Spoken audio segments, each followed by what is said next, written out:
Hello everyone, welcome to PVR study. Dear friends, आज आप देखेंगे क्लास 10th की एनसीईआरटी मैथमेटिक्स एक्सरसाइज 6.1 यानी कि प्रश्नावली 6.1 के हम लोग सवाल करेंगे। जैसा कि आपको पता है कि जो इसके पहले का चैप्टर है पाँचवा, जिसका नाम है अर्थमेटिक प्रोग्रेशन, समांतर श्रेणी, ये आपके पाठ्यक्रम में नहीं है। कोरोना महामारी के कारण 30% तक कोर्स सरकार के द्वारा कम किया गया है, चाहे वो यूपी बोर्ड हो, सीबीएसई बोर्ड हो, सबका कम किया गया है कक्षा 9 से 12 तक। तो ये समांतर श्रेणी आपके कोर्स से 2021 के एग्जाम के लिए निकाल दिया गया है। ठीक है, दीपक जी हमारे साथ जुड़ चुके हैं, प्रियंका सिंह जुड़ चुकी हैं, अनुपम अग्रहरी, रोहित साहू और सौरभ, सुधांशु, अंजलि, अनुपम और ब्रजेश जी, बिल्कुल चंदन भी जुड़ चुके हैं भाई, दुर्गेश और एकता सिंह, सत्यम सिंह यादव जी, वेलकम, बहुत बहुत स्वागत है आप सभी का। शेख अतीक भी जुड़ गए हैं। चलिए फिर हम लोग आगे बढ़ते हैं, अपने सवाल पे चलते हैं। ये बताओ सबसे पहले, आप लोग किताब लिए हो? आप सभी कक्षा 10 की एनसीईआरटी गणित लिए हो? फटाफट सभी बच्चे जवाब दो। आप लोग क्लास 10th की एनसीईआरटी गणित की किताब लिए हो कि नहीं? लिए हो ना? लिए हो सभी बच्चे? लिए हो? यस या नो, सिर्फ यही बताओ। और जो बच्चा नहीं लिए हैं वो ध्यान से सुनेंगे और पूरी बात लिखेंगे, और जो लिए हैं वो मतलब का चीज़ लिखेंगे। ब्रजेश यादव जी, मैं देख पा रहा हूँ आपका कमेंट। रविंद्र यादव जी, बिल्कुल, बहुत बहुत थैंक यू आप सभी को। चलिए, हाँ तो हम पढ़ते हैं क्वेश्चन, आप ध्यान से सुनिएगा। क्या कहता है पहला क्वेश्चन, एक्सरसाइज 6.1 या फिर प्रश्नावली 6.1। कह रहा है कि कोष्ठक में दिए शब्दों में से सही शब्द का प्रयोग करते हुए रिक्त स्थानों की पूर्ति कीजिए। यानी हमें खाली स्थान भरना है, ब्लैंक स्पेस फिल करना है, fill in the blanks. Okay, कोष्ठक में दिए गए शब्दों में से सही शब्द का प्रयोग करते हुए रिक्त स्थानों की पूर्ति कीजिए। अब देखो, कोष्ठक में जो शब्द दिए गए तो लिखूंगा यहाँ पर लिखूंगा उनको, सही शब्द यहाँ लिखना, ठीक है? नहीं तो मैं सिर्फ शब्दों को लिखता हूँ, आप लोग उसमें से चिन्ह लगा लेना। देखो, सर्वांगसम या समरूप ऐसा दिया गया है। क्या दिया है? सर्वांगसम या समरूप। अब पहले आप सवाल सुनना और फिर आप डिसाइड करना कि सर्वांगसम या समरूप में से क्या भरोगे। ध्यान से सुनो, क्वेश्चन क्या कहता है। कह रहा कि सभी वृत्त, सब मैं लिख देता हूं क्वेश्चन, नीचे भी चलो लिख लो। सभी वृत्त क्या होते हैं बताओ, सर्वांगसम या समरूप? बताइए भाई। चलो फटाफट, एक्सरसाइज 6.1 है बच्चा, ये आपका कक्षा 10 की एनसीईआरटी गणित है, प्रश्नावली 6.1।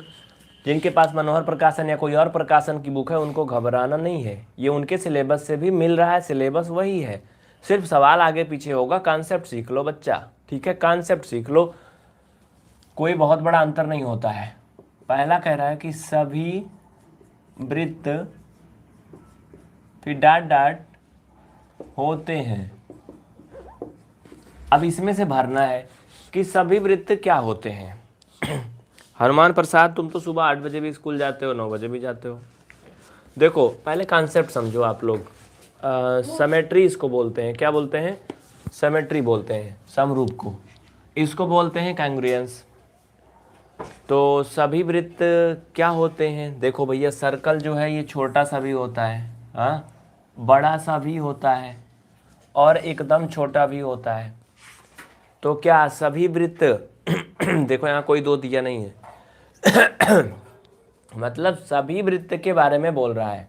आल सर्कल क्या होते हैं? सिमेट्री या कांग्रुएंस। तो अगर हम सभी वृत्त की बात करेंगे तो भाई एक समान रूप के हैं, ये समरूप है, लेकिन सर्वांगसम नहीं है, क्योंकि इनके सबके जो अंग हैं वो अलग अलग हैं। इनकी परिधि अगर आप देखोगे, इनका अगर केंद्र आप देखोगे तो देखो ये ज़्यादा कम है ना? ज़्यादा कम। इनकी परिधि और केंद्र क्या है? सब ज़्यादा ज़्यादा हैं, सब अलग अलग।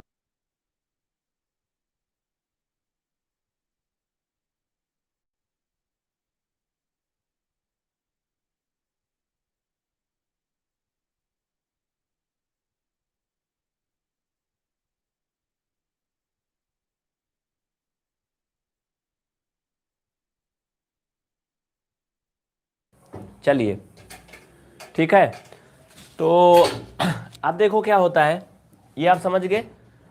वृत्त की साइज अलग अलग हो सकती है, छोटा हो जाता है, बड़ा हो जाता है। तो सभी वृत्त की बात करेंगे तो सर्वांग सम नहीं होंगे, समरूप होंगे। ठीक है, चलिए अब ध्यान से सुनो। इसमें आपका क्या सही होगा बच्चा? समरूप, यानी आल सर्कल क्या हो सकते हैं? समरूप हो सकते हैं। समरूप का मतलब एक जैसी बनावट है। जो नए बच्चे जुड़े हैं उनको एक बार मैं फिर से क्लियर कर दूं।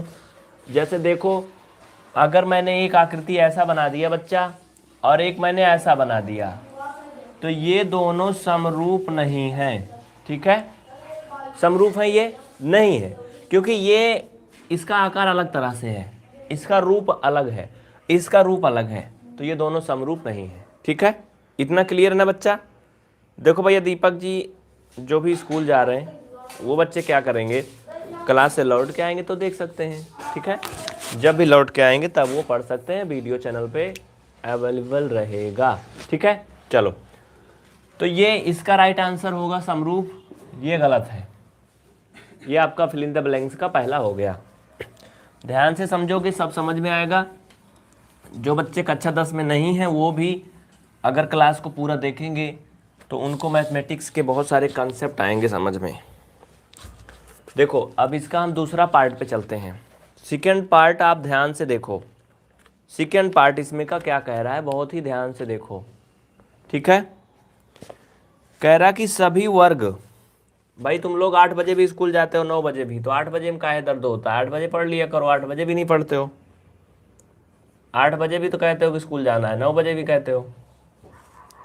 सभी, और फिर डैश डैश, कह रहा कि त्रिभुज समरूप होते हैं। अब ध्यान से सुनो, त्रिभुज ये अलग है, समरूप होते हैं। अब इसमें जो ऑप्शन है आपके वो कौन कौन है? ध्यान से सुनो, बहुत ही ध्यान से सुनो। कह रहा कि सभी, फिर डैश है, त्रिभुज समरूप होते हैं। ऑप्शन में है समद्विबाहु और समबाहु। देखो क्या क्या है इसमें, ऑप्शन है समद्विबाहु। समद्विबाहु मतलब जानते हो, जिसके दो भुजाएं बराबर होती हैं, और एक है समबाहु। आप लोग इसमें से बताओ कौन सा सही होगा। देखो पहले समझो मतलब, यहाँ पर बात सभी की कर रहा है, आल की, किसी एक की तो अलग से कर नहीं रहा है। नारायण दुबे जी देख रहा हूँ, ठीक है, किसी एक की बात तो नहीं कर रहा है, सभी की बात कर रहा है, आल की बात कर रहा है। तो अगर सभी त्रिभुज की बात करें तो समरूप कैसे होंगे? देखो ये है समद्विबाहु, इसको देख लो भाई, ये दोनों बराबर हैं, ये समद्विबाहु है। और मान लो मैंने एक समद्विबाहु और बना दिया, ये भी क्या है, समद्विबाहु है। मतलब समझो दोनों समद्विबाहु त्रिभुज है, एक छोटा एक बड़ा है। अगर हम समबाहु की बात करें जिसमें आल साइड इक्वल हो, तो ये कुछ ऐसे बनेगा ना बच्चा, ऐसे बनेगा ना, ऐसे बनेगा। इनकी सभी साइड आपस में इक्वल होंगी, तीनों साइड आपस में इक्वल होंगी। तो हमें मिलेगा क्या भैया? अगर ये सब कुछ बराबर है तो ये समबाहु हो गया, सिंपल सी बात है, ये समबाहु त्रिभुज हो गया ना। तो समरूप कैसे होगा? समरूप मतलब एक समान रूप का हो, उनकी भुजाएं अलग अलग हों, अलग अलग हों, एक जैसी ना हो। अगर सभी एक जैसी हैं तब तो समरूप हो जाएगा, ओ सॉरी सर्वांगसम हो जाएगा, कांग्रुएंस हो जाएगा। तो इसमें क्या होगा? सभी समद्विबाहु त्रिभुज, क्योंकि समद्विबाहु में बड़ा त्रिभुज भी हो सकता है, छोटा भी हो सकता है। ठीक है, हाँ चलो, तो बच्चा ये बात आप लोग की क्लियर है। चलिए अब ध्यान दीजिए, हाँ एक बात आपको और बताने वाले हैं कि आपका एक नया प्लान आया क्लास के बारे में, वो मैं आपको दिखाऊंगा। ठीक ना बच्चा लोग, आप सभी वो प्लान जरूर देखना। क्लास के बारे में एक नया प्लान है, दिवाली बाद से हो सकता लागू हो या पहले से हो जाए। भुवनेश कुमार आ रहा समझ में? अक्की जी, अंकित अक्की आपको भी आ रहा है ना बच्चा? चलो इसमें का तीसरा पार्ट देखो, थर्ड पार्ट क्या कह रहा है। इसमें आपका समद्विबाहु सही है गलत है? कक्षा 10 की एनसीईआरटी गणित आप देख रहे हैं, प्रश्नावली 6.1। ठीक है, अब देखो अगला क्या कह रहा है। अगला तो इसमें लगभग हो गया शायद। हाँ इसमें और कोई नहीं ना। क्वेश्चन नंबर सेकेंड आ गया, पहले के सारे पार्ट हो चुके हैं। मैंने 3 बता दिए, वैसे ही 3 बता दिए ना। सभी त्रिभुज और सभी वर्ग, सभी वृत्त। अच्छा वर्ग वाला मैंने नहीं बताया क्या? ओह वर्ग वाला नहीं बताया, ठीक है। एक और है, लिखो। कह रहा कि सभी वर्ग, वर्ग मतलब होता है स्क्वायर, ये क्या होते हैं? ध्यान से देखो, सभी वर्ग होते हैं, क्या होते हैं भाई? होते हैं, ये समरूप है या सर्वांग-सम है? सर्वांग-सम। तो देखो दुनिया में जितने भी स्क्वायर हैं वो क्या होंगे, आप लोग बताओ। देखो कोई अभी उत्तर दिया है, भुवनेश जी। भुवनेश जी बिल्कुल ठीक है, बहुत अच्छी बात है। अंकित अक्की आपका भी सही है। देखो बच्चा, सभी वर्ग मतलब आल स्क्वायर की बात कर रहा है, कोई भी वर्ग। ये मैंने एक स्क्वायर बनाया, हाँ ये मैंने क्या किया, एक स्क्वायर बनाया, मैं मान रहा हूँ कि स्क्वायर है ये भी मैंने एक स्क्वायर बनाया।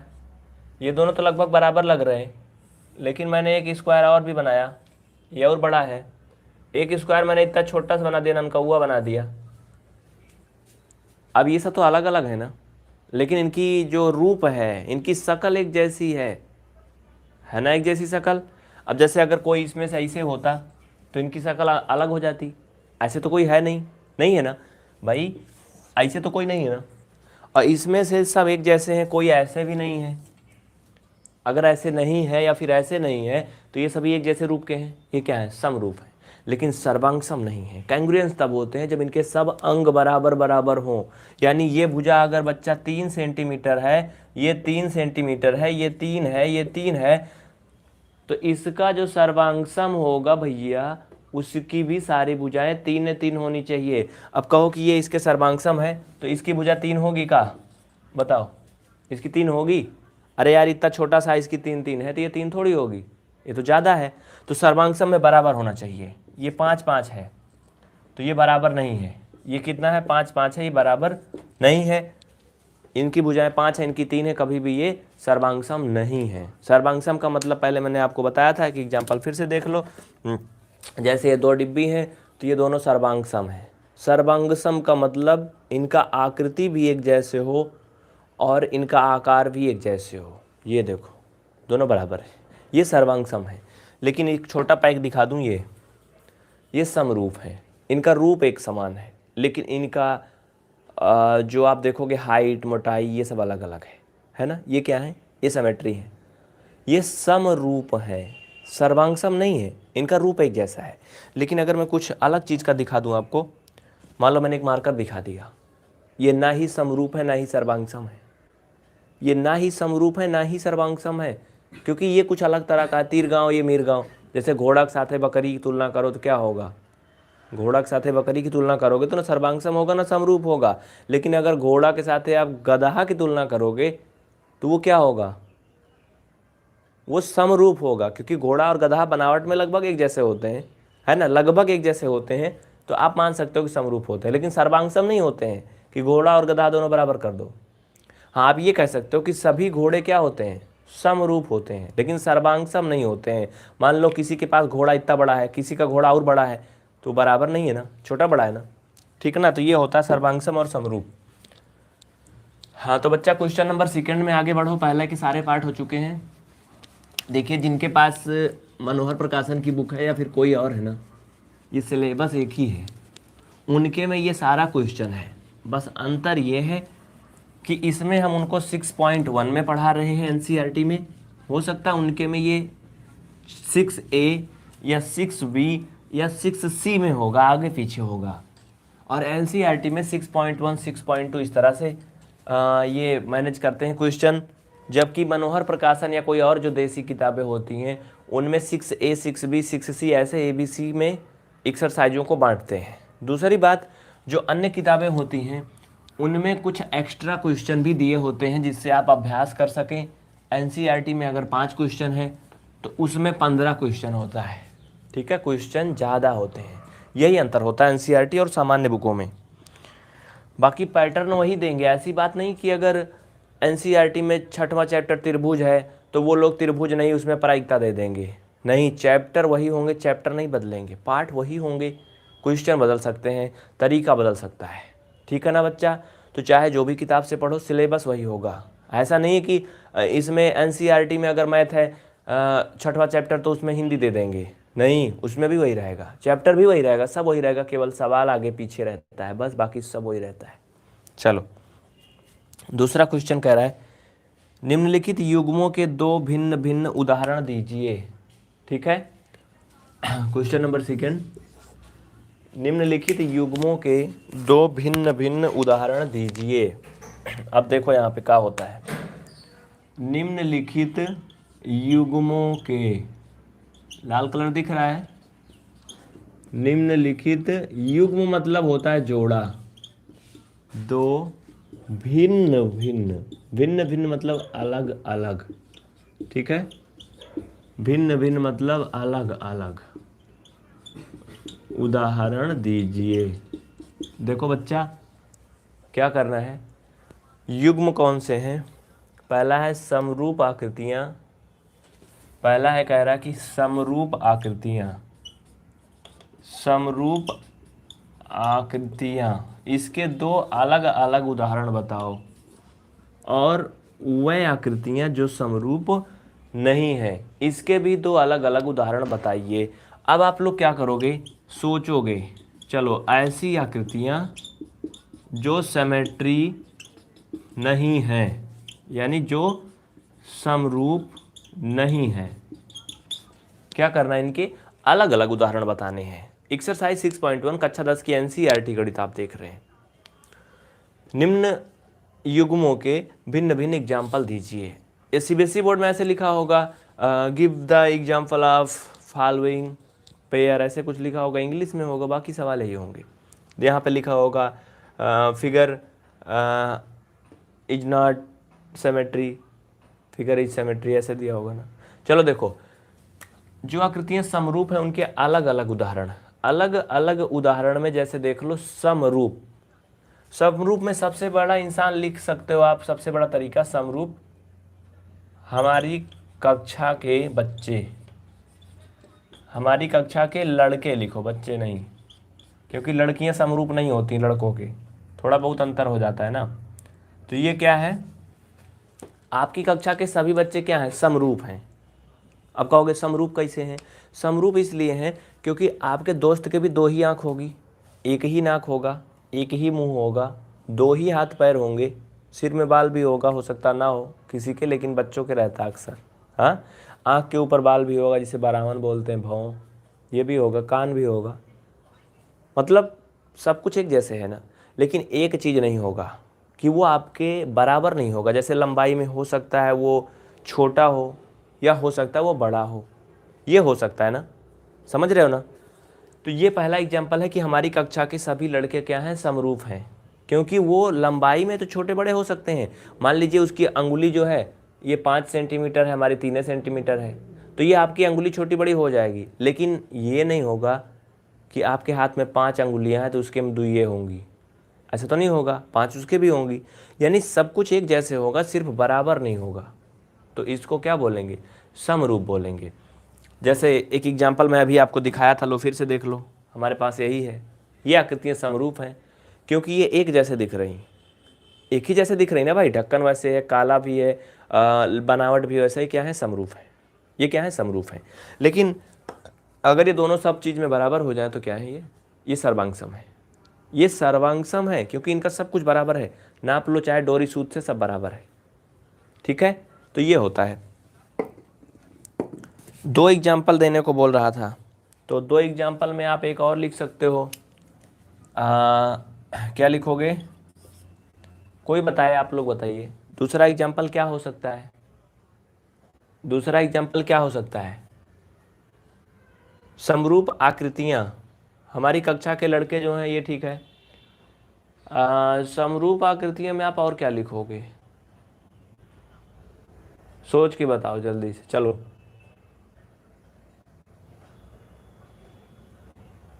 बताओ जल्दी से बताओ। मोहन और उसके मित्र का, ये भी लिख सकते हो, मोहन और उसके मित्र का गेंद।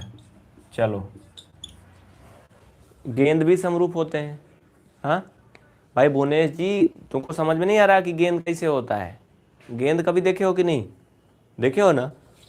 अरे यार कक्षा के लड़के अब लड़कों का चित्र बनाए, लड़कों का चित्र बनाया इसे, देखो ये आपका मित्र है, देखो, ठीक ना? अच्छा लग रहा है ना? अब देखो, ये आपका मित्र भी कैसे होगा, ये भी ऐसे मुंह बनाया होगा।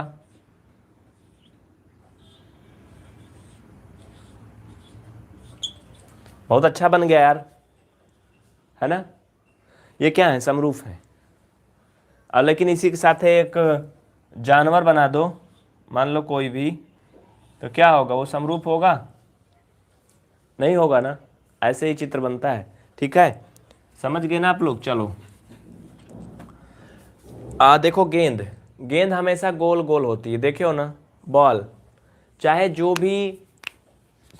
भी मतलब गेंद हो, वो क्या होगी भाई? गोल ही होगी, चाहे महंगी होगी, सस्ती होगी, प्लास्टिक का होगा, रबड़ का होगा, किसी भी प्रकार का गेंद होगा, लेकिन वो क्या होगा? क्या होगा वो? बताइए। गोला होगा ना। तो वो क्या है? दो एग्जाम्पल हैं। हाँ, अगर आप किताब में ले लो भैया, जैसे मैंने दो एग्जाम्पल ये तो बता दिया। अब कुछ लोग बता रहे हैं कि जैसे देखो भुवनेश जी की वर्ग और आयत का चित्र बना के बताइए। तो बच्चा समरूप आकृतियां में क्या क्या बनाओगे? समरूप आकृतियां में चलो लिख लो फिर। नंबर ए लिख लो वृत्त, नंबर बी लिख लो आयत। लिख लो, वृत्त और आयत क्या होते हैं? ये अलग अलग एग्जाम्पल है। नंबर एक वृत्त, नंबर दो आयत। ये आकृतियां क्या होती हैं? समरूप होती हैं, ठीक है? क्या होती है? समरूप होती हैं, क्योंकि आप वृत्त इतना बड़ा भी बना सकते हो बच्चा, और वृत्त इतना बड़ा भी बना सकते हो, ठीक है? इसी तरह से आप आयत को छोटका से भी बना सकते हो, इतना बड़ा भी आयत बना सकते हो, और बड़ा से भी आयत बना सकते हो। तो ये आकृतियां क्या होती हैं? समरूप होती हैं। अगर बात करें ऐसी आकृतियां जो समरूप नहीं है, तो इसमें एग्जाम्पल लिख लो। ए नंबर लिखो आयत और कामा वृत्त। आयत कामा वृत्त, ये दोनों क्या है? समरूप नहीं है। नहीं, ये दोनों क्या है? समरूप नहीं, क्योंकि आयत जो है ऐसे बनेगा, वृत्त गोला बनेगा। चलो फिर आगे चलें। थोड़ा सा अभी बफरिंग कर रहा था, कुछ बच्चे भाग गए होंगे यार। देखो बीच में कभी इंटरनेट की दिक्कत हो जाए तो जाना नहीं, ठीक है? दो और आकृतियां लिख लो। जैसे मान लो लिख लो त्रिभुज,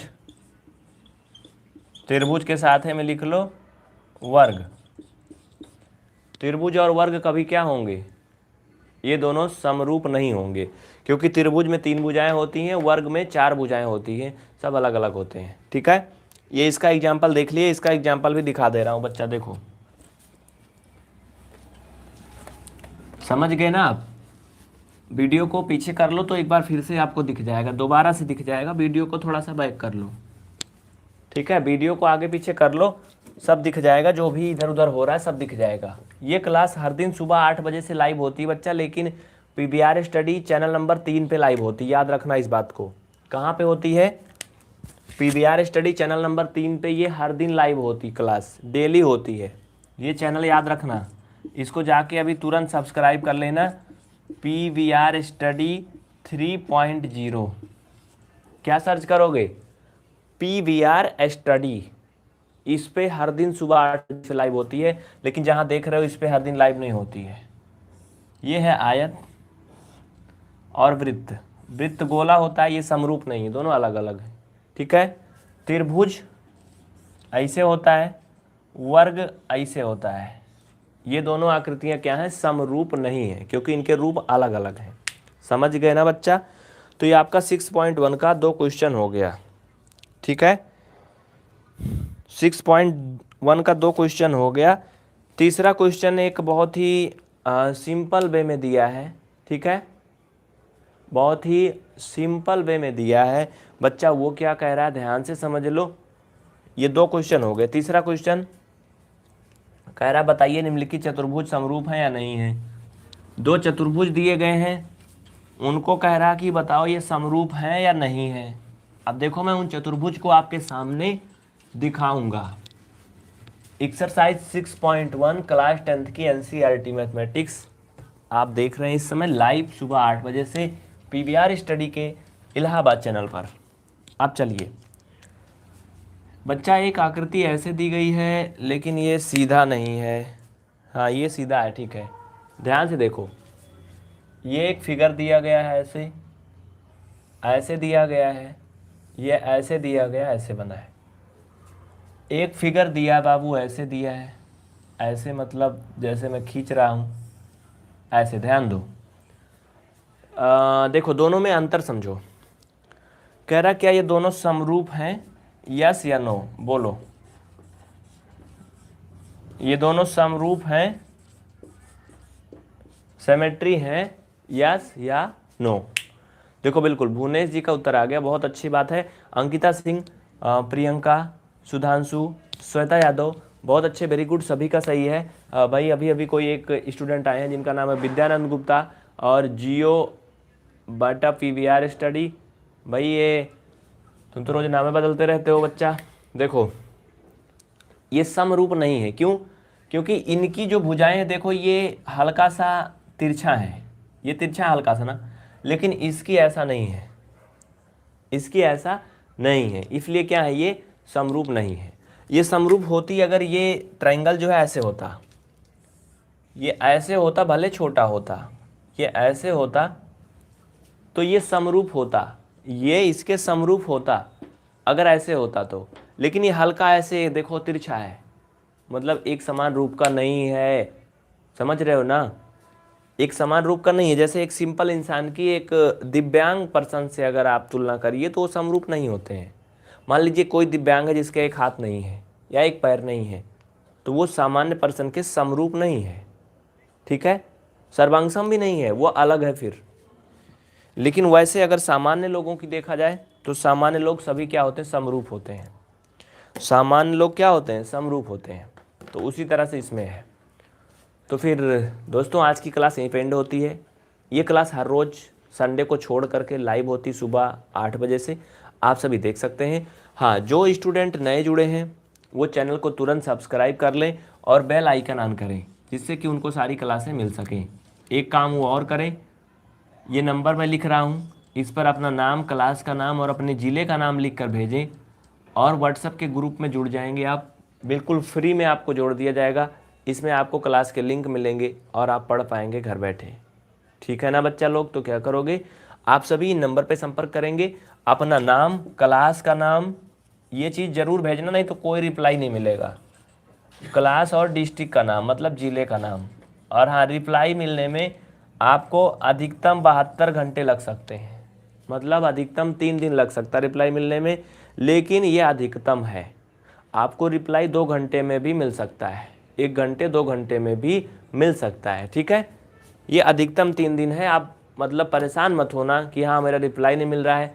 और हाँ, अगर नहीं होता तो आप फ़ोन कर लेना, इस पर आप फ़ोन भी कर सकते हो। जी नमस्ते भाई, जो भी बच्चे जुड़े हैं, अरिहंत जैन जी नमस्ते, सभी को नमस्ते। तो बहुत बहुत धन्यवाद आप सभी को, प्रेम पूर्वक दिल से धन्यवाद। ये क्लास आप ज़्यादा से ज़्यादा अपने दोस्तों में शेयर करिए, जिससे कि ज़्यादा से ज़्यादा छात्रों का फ़ायदा हो सके और वो घर बैठे पढ़ सकें, ठीक है। तो आज के लिए इतना ही। Subhash Yadav ji good morning, good morning.